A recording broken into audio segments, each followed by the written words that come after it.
ఈ రోజు పంజాగుట్ట పోలీస్ స్టేషన్లో విచారణకు హాజరైన యాంకర్ శ్యామల 2.5 గంటలకు పైగా శ్యామలను పోలీసులు విచారణ చేశారు.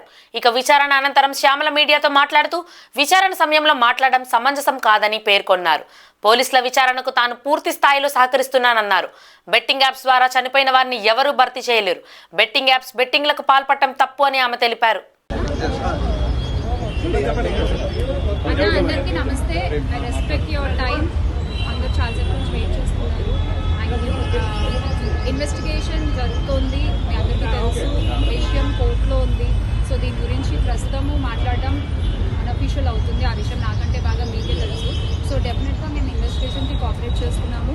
చట్టాల మీద, న్యాయ వ్యవస్థ మీద నమ్మకం ఉంది. ఖచ్చితంగా కల్పిట్స్ని పట్టుకోవడంలో నేను ఎంతవరకు సాయం చేయగలను అంతవరకు డెఫినెట్గా పోలీసులకి నా సపోర్ట్ ఎప్పుడూ ఉంటుంది.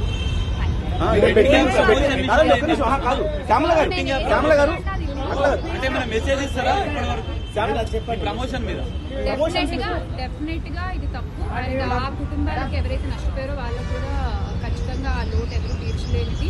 ఇంకా ముందు ఇలాంటివి ఏమీ జరగకుండా తీసుకోవాల్సిన బాధ్యత మన అందరిపై ఉంది. ఇది ఒక రెస్పాన్సిబుల్ సిటిజన్ గా చెప్తున్నాను. బ్యాంక్ స్టేట్మెంట్ ఏమైనా అడిగారా?